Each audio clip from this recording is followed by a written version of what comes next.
또 의리도 있고, 근데 이제 부모도 없이 형제도 없이 자수성가 해서 내가 많이 벌었어. 읽었는데 그거를 혼자 먹으면 안 되는 사주야. 베풀고 늘 줘야 되는, 자식도 줘야 되고. 오늘은 저희가 71세가 되신 우리 말띠분들 운세 한번 알아볼 건데요. 네네. 이분들 같은 년 운세 알아보기 앞서서 우리 71세 말띠분들 딱 떠올리시면은 이분들 지금 이 나이까지 어떠한 초년과 중년의 인생의 길을 걸어오신 분들이 좀 많았을까요? 네. 이분들 같은 경우는 지금 71세가 되시는 거예요. 고생 많이 하셨어. 왜냐면 이분들 같은 경우는 항상 내가 줘야 되는 사주야.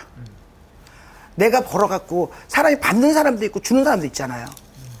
얻어먹는 사람도 있고 내가 베풀고 사는 사람도 있잖아.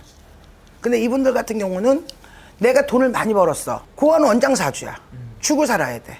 형제도 줘야 되고 부모도 줘야 되고 또 예를 들어서 뭐 사돈네 팔촌까지도 도와줘야 되는 그런 사주를 갖고 있어요. 이분들은. 이 말띠분들 고생 많이 하셨어. 근데 이 말띠분들도 뭐라 그럴까, 끈기와 오기와 인내심이 굉장히 강하신 분도 있어요. 물을 파면 한눈물을 파는 사람 있고 여기저기다 막 이렇게 손을 벌리는 사람도 있잖아요. 이거 아직 안 되면 또 다른 것도 해야 되고 다른 거에도 안 되면 또 다른 거 이렇게 자꾸 다른 우물을 파시는 분들도 있어요. 근데 이 말띠분들은 물을 파면 한눈물을 파시는 분들이지 막 여기다 저기다 손대고 이러시는 분들도 아니고 어떻게 보면 굉장히 정확하다고 봐야 돼요. 책임감도 강하고 또 의리도 있고 근데 이제 부모도 없이 형제도 없이 자수성가 해서 내가 많이 벌었어. 읽었는데 그거를 혼자 먹으면 안 되는 사주야. 베풀고 늘 줘야 되는, 자식도 줘야 되고 형제도 줘야 되고 부모도 줘야 되고 이런, 그런 주고 살아야 되는 그런 사주를 갖고 있어. 이분들 같은 경우는. 그래서 어떻게 생각하면은 그 본인 자신한테는 좀 박하다고 봐야 되겠지. 사람이 그런 게 있잖아요. 내 자신한테 막 박하게 살다가 어느 날 71세 정도 연세가 되시면 허무함도 느낄 수도 있어요. 솔직히 말하면. 또 뭐 내가 왜 이러고 살았나? 그런 생각도 가질 수도 있어요. 근데 이분들 팔자는 주고 살아야 되는 사주기 때문에 머릿속에 주시더라도 계산기 두들기지 마시고 그냥 베푸세요. 어쩔 수 없어. 주고 살아야 되는 팔자인데.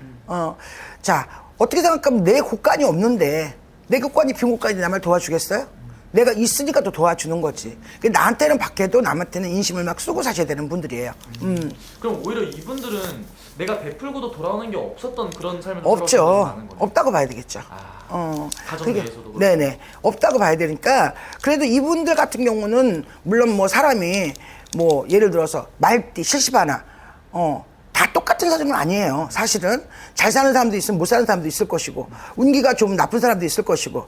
그런데 이분들 말띠분들은 대부분의 자수성가 하셔야 되고 그 자수성가에 해서 대가를 얻는 사람도 있지만 대가를 못 얻는 사람도 있잖아요. 이분들은 말띠는 대가를 얻죠. 70하나 굉장히 노력파예요. 열심히 사시는 분들이고. 오히려 그럼 이런 분들은 이런 초년 중년에는 좀 고생을 하지만 오히려 말년에 좀 더 편안한 괜찮다고 봐야 되겠죠. 대부분 이 말띠분들은 내 곳간이 빈 곳간은 아니에요.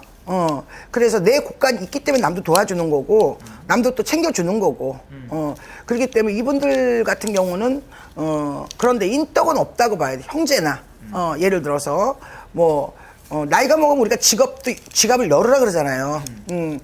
열고 인심도 써야 되고 자식도 줘야 좋다 그러지 뭐 안 주는데 좋다 그래? 그렇잖아요. 근데 이제 이분들 같은 경우는 자 줘도 좋은 소리를 못 듣는데 사람이 10번 주다가 좋은 소리도 못 듣는데 마음이 화가 날 수도 있지. 서운할 수도 있는 거고. 그런데 그냥 계산기 두들리고 주세요. 내 팔자야. 내 팔자라니 하시고 주세요. 여자분들 같은 경우는 솔직히 말해서 남편도 그렇게 많진 않아요. 또 남자분들도 뭐 이혼을 했거나 뭐 예를 들어서 사별을 했거나 그런 경우도 많고 그렇기 때문에 그 부부의 궁은 그렇게 아름답다고 보지는 않아요. 그럼 선생님 이분들 중요한 건 앞으로가 또 중요하잖아요. 네. 이제 말년에 들어선 나이고 네. 갑진년의 전반적인 운기와 말년의 운기 좀 어떻게 보이시는지. 말년 운기는 좋다고 봐야 되겠죠. 말년 운기는 좋다고 봐야 되는데 이분들 같은 경우는 올해 문서의 변경이 있어요. 사실은 문서. 예를 들어 집을 사든지 있던 거를 팔았든지 아니면 새로 잡았든지 뭐 있던 걸 자식들한테 주든지 정리해서 뭔가 이분들 같은 경우는 문서의 변경 올해 갑진년에 반드시 문서의 변경이 있다. 올해 운기 이분들은 나쁘진 않습니다. 그래서 이분들 운기는 자 쉽게 말하면 올해 운기는 문서의 변경을 하셔도 괜찮고 사셔도 괜찮고 물건을 못 파시는 분들 같은 경우는 물건을 팔아도 괜찮은 그런 운기가 있어요 올해요. 그러니까 못 파시는 분들은 팔 운기 쉽게 말하면 문서 지금 경기가 이렇고 부동산이 올스톱이 되고 지금 또 뭐 부동산 매매 거래가 전혀 없잖아요. 근데 이제 있던 문서를 정리하실 분들은 문서에 매매할 수도 있고 그리고 이제 예를 들어서 뭐 잡을 수도 있고 뭔가 이렇게 변동의 운기. 변동이라는 건 여러 가지가 있잖아요. 예를 들어서 뭐 문서를 잡는 것도 변동이고 이사를 가는 것도 변동이고 뭐 이 사업자를 내는 것도 변동이고 뭔가 모르게 이렇게 변동의 기운이 조금 많다고 봐야 돼요. 올해 갑진년 좋습니다, 말띠분들. 네. 그래요. 그러면서 이분들 어떻게 보면 지금까지 인덕이 많이 없었잖아요. 네네. 지금부터 해서 내가 좀 받을 것들이 좀 많이 생기는 그런 운기예요. 기대는 하지 마세요.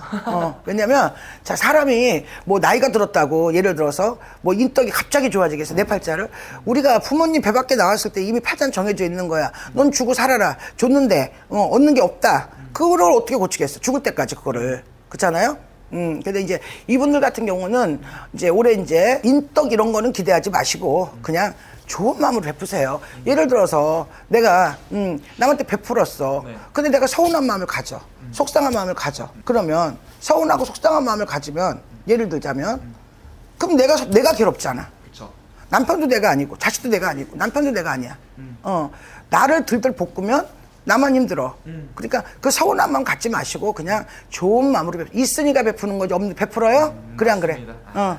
그렇잖아요. 어쨌든 올해는 뭐 이런 문서운이라든지 이런 부분에서 많이 좀 들어온다고 하니까. 네, 문서운 자손경사 다 들었어요. 어우, 좋네. 올해요. 문서운도 그렇고 자손의 경사도 있을 운이고 만약에 자식을 결혼을 못 시켰어. 또 딸을 시집을 못 보냈어. 그런 분들 같은 경우는 올해 경사수도 있을 수도 있고요. 그래서 올해는 운기는 좋다고 봐야 됩니다. 알겠습니다. 올해. 선생님. 어쨌든 이분들은 선생님 어쨌든 올 한해부터 해서 말년의 운기까지 뭐 나쁘지 않은 운기니까 그렇죠. 기대해봐도 괜찮을 것 네네, 같고요. 괜찮아요. 어쨌든 오늘 말해주신 또 나이만 보고 말씀해 주신 거기 때문에 자세히 네. 궁금하신 분들은 개별 상담 통해서 여쭤보면 되겠죠? 네. 알겠습니다. 선생님. 네. 감사합니다. 네.